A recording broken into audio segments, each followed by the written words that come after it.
দৃশ্যপট এত দ্রুত বদলাচ্ছে যে যেই তারেক রহমান বিএনপির ভারপ্রাপ্ত চেয়ারম্যান মাসখানেক আগেও দেশে ফেরার জন্যে কোনো তরফে কোনো গ্রিন সিগন্যাল বা উৎসাহ পাচ্ছিলেন না, এবং মা খালেদা জিয়া যখন চরম রোগগ্রস্ত অবস্থায় গিয়ে হাসপাতালে ভর্তি হলেন, তখন রীতিমতো দেশবাসীকে এবং দলের নেতাকর্মী সমর্থকদের কৈফিয়ত দিয়ে তাকে লিখতে হলো যে তার দেশে ফেরার বিষয়টি যেহেতু তার একার ওপরে নির্ভরশীল নয় এবং ঠিক কী কারণে তিনি ফিরতে পারছেন না সে বিষয়টাও তার পক্ষে ব্যাখ্যা করা সম্ভব নয়। তিনি শুধু এটুকু জানাতে চান যে তিনি খুব শিগগিরই দেশে ফিরতে আশাবাদী। এরপর থেকেই ঘটনা প্রবাহ খুব দ্রুত বদলাতে থাকে এবং ওসমান হাদি গুলিবিদ্ধ হওয়ার পর দিন মির্জা ফখরুল ইসলাম আলমগীর জানান যে তারেক রহমান অবশেষে 25শে ডিসেম্বর ঢাকায় ফিরছেন। ওসমান হাদি গুলিবিদ্ধ হওয়ার ঘটনার পর বাংলাদেশে যে ধরনের প্রতিক্রিয়া হয়েছে, ওসমান হাদির পক্ষের সহকর্মী, রাজনৈতিক নেতৃবৃন্দ, কর্মী, সমর্থক, তারা যে ধরনের প্রতিক্রিয়া দেখিয়েছে, রাজপথে যে ধরনের বিক্ষোভ করেছে, এবং সর্বশেষ ওসমান হাদির মৃত্যুর পর এই ঘটনার প্রতিক্রিয়ায় রাতভর বাংলাদেশে দুটো সংবাদপত্র এবং সাংস্কৃতিক সংগঠন, ছায়ানট সহ বিভিন্ন জায়গায় যেভাবে ভাঙচুর চালানো হয়েছে, তাতে তারেক রহমানের জন্য অধীর প্রতীক্ষায় অপেক্ষা শুরু করেছে বাংলাদেশের শীর্ষস্থানীয় সংবাদ মাধ্যম প্রথম আলো, ডেইলি স্টারের দুই সম্পাদক তো বটেই, বাংলাদেশে অবস্থিত বিদেশি রাষ্ট্রদূতেরা এবং দূতাবাসগুলোও বটে। এই অবস্থায় সরকার যেসব কথায় গড়িমসি করে এতদিন ধরে তারেক রহমানের আশা আটকে রাখছিল, মানে নিরাপত্তা কিভাবে তাকে দেওয়া হবে সে বিষয়টা নিয়ে এক রকমের উদ্বেগ, তারপর এত বড় একজন নেতা এলে যে ধরনের ভিড় হবে সে ভিড় সরকার সামাল দিতে পারবে কিনা,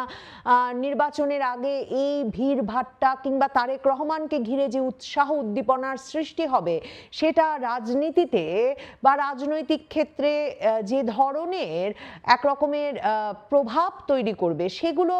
নিরাপত্তাজনিত দৃষ্টি থেকে দেখে সামাল দেওয়া সম্ভব হবে কিনা, এসব কথা যেমন সরকার বলে আসছিল বিএনপি সহ তারেক রহমানকে, এবং তারেক রহমানের নিরাপত্তার দায়িত্ব নিতে আসলে পূর্ণাঙ্গভাবে রাজি হচ্ছিল না,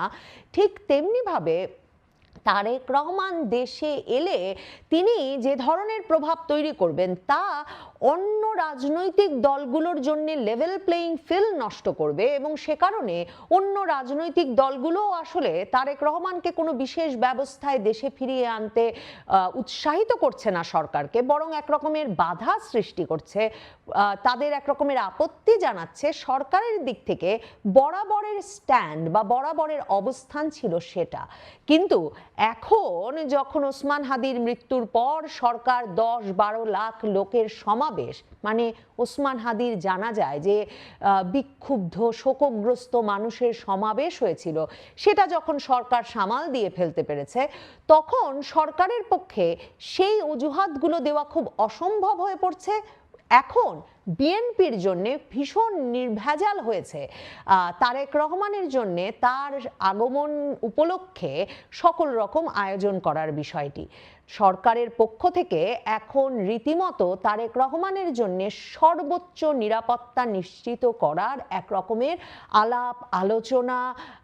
ব্যবস্থা করা যায় কিনা সেসব নিয়ে সভা এসব চলছে, কারণ বিদেশি দূতাবাসগুলোর তরফেও খুব শিগগিরই যথাসম্ভব প্রস্তুতি নিয়ে তারেক রহমানকে যথাসাধ্য মর্যাদায় ফিরিয়ে এনে দ্রুত নির্বাচন করে বিএনপির হাতে, তারেক রহমানের হাতে এক রকমের ক্ষমতা তুলে দেওয়ার চাপ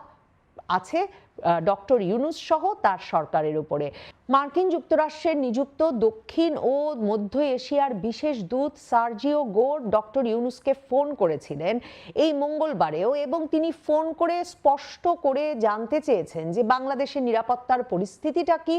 ডক্টর ইউনূস সরকার সত্যিকার অর্থে এই নির্বাচনে সকল প্রার্থীর, এবং মনে রাখবেন তারেক রহমান একজন গুরুত্বপূর্ণ প্রার্থী এই নির্বাচনের, এবং তিনি জানতে চেয়েছেন সার্জিও গোর যে ডক্টর ইউনূস সরকার সত্যি নির্বাচনে সকল সকল প্রার্থীর নিরাপত্তা নিশ্চিত করে ফেব্রুয়ারি মাসেই নির্বাচন অনুষ্ঠান করতে পারবে কিনা এবং ফেব্রুয়ারির মধ্যে নির্বাচিত সরকারের হাতে ক্ষমতা দিয়ে অন্তর্বর্তীকালীন সরকার ইউনূস সরকার সরে যাবে কিনা। আসলে প্রথম আলো ডেইলি স্টারের ওপর হামলার ঘটনাটি একরকম ভাবে বলা যেতে পারে জামায়াতে ইসলামী সহ তাদের যে রাজনৈতিক মিত্রবর্গ তাদের দিকে এক রকমের সন্দেহের আঙুল তুলেছে পশ্চিমা দেশগুলোর তরফে এবং যে ধরনের স্লোগান দিয়ে যে ধরনের ব্যক্তিবর্গ প্রথম আলো ডেইলি স্টার ছায়ানটে হামলা চালাচ্ছিলেন, যুক্তরাষ্ট্র সহ পশ্চিমা দেশগুলোর দূতাবাস এবং রাষ্ট্রদূতেরা এবং তাদের কূটনীতিকেরা এক রকমের বিশ্বাস করছেন যে এর পেছনে চরমপন্থী গোষ্ঠীগুলোর উস্কানি আছে এবং তারা মনে করছেন যে এর পেছনে জামায়াতে ইসলামী ছাত্র শিবিরের নেতৃত্ব ভূমিকা রেখে থাকতে পারে এই ওসমান হাদির গুলিবিদ্ধ হওয়া এবং মৃত্যুর ঘটনাকে কেন্দ্র করে এই পুরো পরিস্থিতিটাকে উস্কে দেওয়ার পেছনে। এ কারণে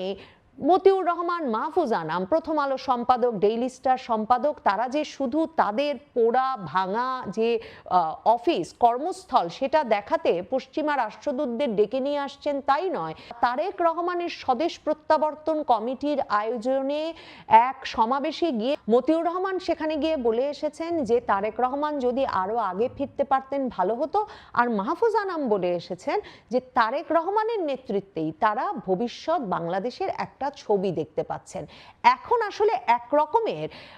অনেকগুলো গোষ্ঠীর জন্য যারা নভেম্বর পর্যন্ত তারেক রহমানকে প্রধানমন্ত্রী হিসেবে মানতে পারছিল না এবং যেই ফলশ্রুতিতে তারেক রহমানকে বিএনপির মনোনয়ন ঘোষণার সময় নভেম্বরের 4 তারিখে তার মা খালেদা জিয়ার জন্য 3টি আসন রাখতে হলো এবং তার জন্য একটা আসন তিনি রেখেছিলেন, কারণ তখনও বিএনপি এক রকমের এই বিদেশি বিভিন্ন দূতাবাস মানে পশ্চিমা দেশ ভারত তো বটেই, অন্যদিকে বাংলাদেশের সুশীল সমাজের প্রতিনিধি মানে মতিউর রহমান মাহফুজ আনাম সহ প্রভাবশালী ব্যক্তিবর্গ, বাংলাদেশের ব্যবসায়ী সম্প্রদায়, এদের প্রত্যেকের কাছ থেকে এমন মতামত পাচ্ছিল যে বিএনপি যাতে ক্ষমতায় এলে প্রথমত খালেদা জিয়াকে প্রধানমন্ত্রী বা খালেদা জিয়াকে সামনে রেখেই নির্বাচনে যায় এবং সরকার গঠন করে, তারপর তারেক রহমান দেশে ফিরে এক রকমের দায়িত্ব নিতে পারেন। কিন্তু খালেদা জিয়া যে কতটা ঘোরতর অসুস্থ সেটা 23শে নভেম্বরের পর থেকে পরিষ্কার হওয়ার পর এবং এই যে যা ঘটনা প্রবাহ যেসব দিকে মোড় নিল, বিশেষ করে ওসমান হাদি গুলিবিদ্ধ হওয়ার পর এখন প্রত্যেকেই অধীর আগ্রহে অপেক্ষা করছেন তারেক রহমান ফিরবেন, নির্বাচনে তার দলের সংখ্যাগরিষ্ঠতা নিশ্চিত করবেন এবং তিনিই হবেন বাংলাদেশের পরবর্তী প্রধানমন্ত্রী। কাজেই তারেক রহমান প্রকৃত অর্থেই প্রধানমন্ত্রীর মর্যাদায় দেশে ফিরছেন। তার দল বিএনপি এরই মধ্যে তারেক রহমানকে এসএসএফ স্পেশাল সিকিউরিটি ফোর্সের নিরাপত্তা দেওয়ার জন্য সরকারের কাছে আবেদন করেছে। সাধারণভাবে সরকার প্রধান, রাষ্ট্রপ্রধান এই ভিভিআইপি ব্যক্তিরা এসএসএফ সুবিধা পান। তারেক রহমানের মা খালেদা জিয়াকে একেবারে শয্যাশায়ী অবস্থায় এভার কেয়ার হাসপাতালে চিকিৎসাধীন থাকা অবস্থাতেই সরকার এসএসএফ এর সুবিধা দিয়েছে, কিন্তু এখন তারেক রহমানকে এসএসএফ সুবিধাটা ঠিক কোন ক্যাটাগরিতে দেওয়া হবে তা নিয়ে সরকারকে আলোচনা করতে হচ্ছে, কারণ তারেক রহমান কোনো সরকার প্রধান নন, রাষ্ট্রপ্রধান নন, এমনকি তিনি কোনো দলেরও প্রধান নন। মনে রাখবেন তিনি এখনো বিএনপির ভারপ্রাপ্ত চেয়ারম্যান। অন্যদিকে জামায়াতে ইসলামীর ডাক্তার শফিকুর রহমান সবে সরকারকে আবেদন করেছেন এই ওসমান হাদির গুলিবিদ্ধ হওয়ার পর যাতে তাকে গানম্যান দেওয়া হয়, যাতে তিনি যত নির্বাচনী প্রচার প্রচারণায় অংশ নিচ্ছেন সেসব জায়গায় তিনি গানম্যানের প্রহরায় যেতে পারেন এবং তার বাড়িকেও যাতে একটা সার্বক্ষণিক সশস্ত্র পাহারায় আনা হয় সে বিষয়ে তার দলের তরফে সরকারের কাছে আবেদন জানানো হয়েছে। সরকার এই আবেদন শুনে 20 জনকে যে সোমবার সরকারি গানম্যান দিয়েছে বলে স্বরাষ্ট্র উপদেষ্টা জানিয়েছিলেন, তার মধ্যে জামায়াতের আমির ডাক্তার শফিকুর রহমানও আছেন। কিন্তু তারেক রহমান পাবেন এসএসএফ আর তার প্রধান প্রতিদ্বন্দ্বী যিনি নির্বাচনে হতে যাচ্ছেন তিনি কিনা পাবেন গানম্যান। এই মানে পার্থক্যটা মানে এ ধরনের পার্থক্য নির্বাচনের লেভেল প্লেইং ফিল্ড নষ্ট করবে, এটাই কিন্তু জামায়াতে ইসলামী